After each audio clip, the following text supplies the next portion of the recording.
Hello, this is Team N, and we are going to discuss about the overview of anti-forensics and challenges faced by it. We will discuss about the Octon case and challenges faced by them. Then we will discuss about the four key areas of anti-forensics, which is data hiding, artifact swiping, trail obfuscation, and attacks against computer security. Then we will discuss in detail about the Kaspersky research and understand if the software engineer at Octon can exfiltrate data through bitmap images and find out if Octon's case is even viable. Forensics has a lot of definitions, and Rogers has defined anti-forensics as the attempts to negatively affect the existence, amount, and the quality of evidence from a crime scene or make the examination of evidence difficult or impossible to conduct. And Liu and Brown has defined anti-forensics as the application of the scientific method to digital media in order to invalidate factual information for judicial review. Anti-forensics, as mentioned in the above definitions, makes investigation or examination over digital media very difficult. It confuses, diverts, and disrupts the examiners who are conducting the forensic investigation. Even though there are a number of emerging tools coming up, the challenge still remains. Some of the challenges identified by Sundarnarayan are hardware issues, such as modulating technological needs and hardware enhancements are a key constraint. Software issues such as SAS and PAS models have changed the structure of computing. Legal issues such as privacy and data protection policies. A former software engineer at Octon Corporation smuggled data through bitmap images.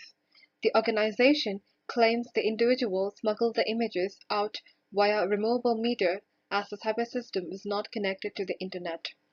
The former employee claims they did not smuggle any data for personal gain and was merely whistleblowing on activities the organization is engaged in that harm the environment. The challenge here is that there is no strong evidence to prove that a software engineer smuggled data in such manner. Moreover, the data was hidden in bitmap images, which makes it even more difficult for the forensic examiners to investigate and find the evidence. There is also a legal challenge in this context, as information needed for conducting the investigation is in the suspect's machine, which is the cyber system used by the software engineer at Octon, which would have also have some sensitive, non-sensitive, and private information that would be favorable for the investigation. But to access this information, it might violate some legal policies.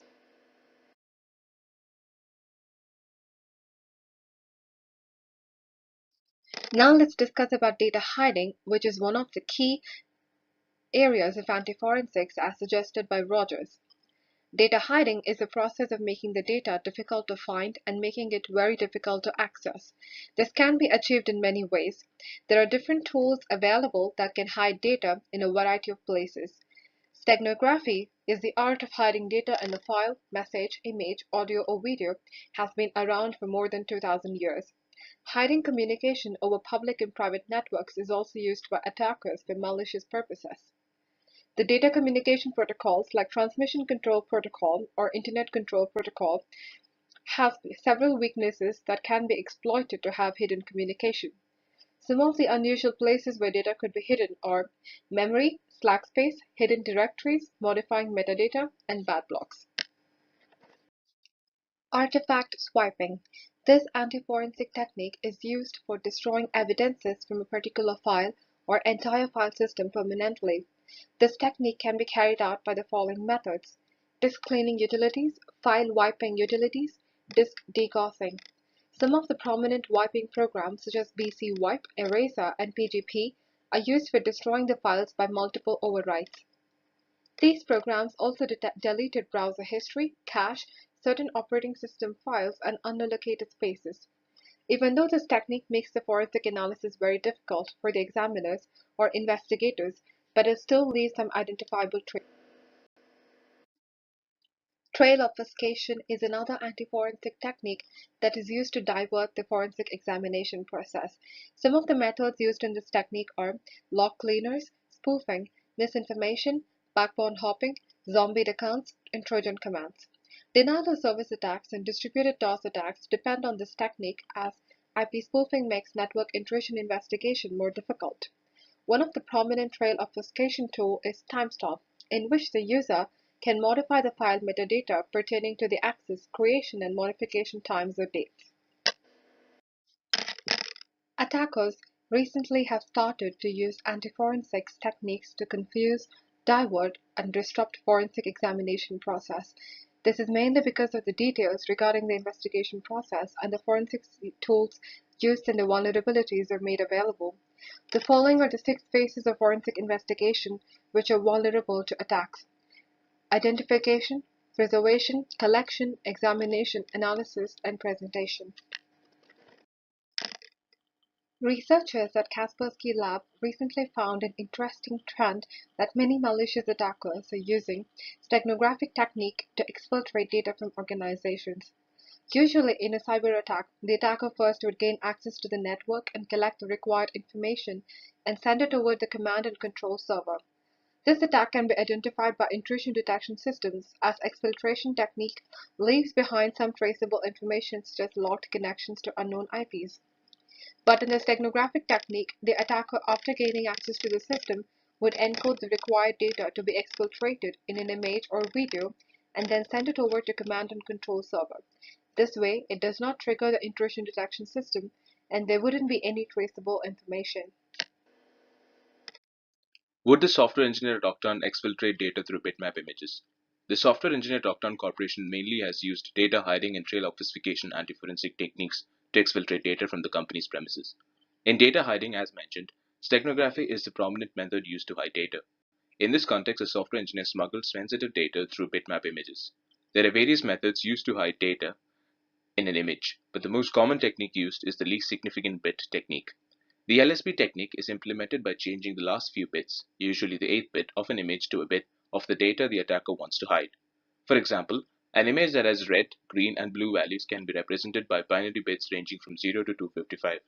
By changing the last bit, that is to 253, does not make a significant change to the color, and the attacker can successfully hide the data. Another anti-forensic technique that the software engineer would have used is trail obfuscation, where the engineer would have modified the file metadata pertaining to access, deletion, and modification times or dates.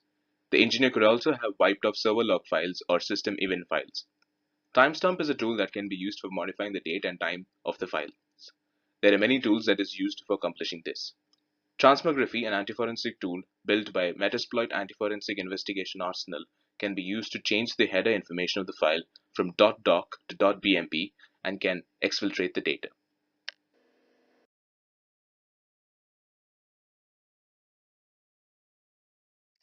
Is Octane's case even viable? All companies these days are vulnerable to insider threats exfiltrating data for malicious purposes. Insider attacks are very complicated and also difficult to identify. These insiders attack because they may have revenge against the company, steal some valuable information and sell it to company's competitors, or just whistleblowing. Here in Octane's case, the former employee claims that he or she did not exfiltrate data for personal gain, but just to whistleblow on activities that the organization is engaged that would harm the environment. According to research conducted by Kaspersky Lab, there has been an increase in exfiltration of data through images, and the forensic examiners conducting the investigation in this case can come up with a tool that would exfiltrate data through images, which would eventually prove that the former employee indeed has done the crime. Whistleblowing, not a crime. According to the UK government, you're a whistleblower if you're a worker and you report certain types of wrongdoing. The wrongdoing you disclose must be in the public interest. This means it must affect others, example the general public. As a whistleblower, you're protected by law. You shouldn't be treated unfairly or lose your job because you blow the whistle. Also, the government specifies risk or actual damage to the environment under the complaints that count as whistleblowing. So if the former employee could prove that the data he or she exfiltrated from Octane are the activities of the companies engaged that would harm the environment, then he or she is not guilty under the law, and Octane Corporation will be charged guilty under the law. Thank you for watching the video.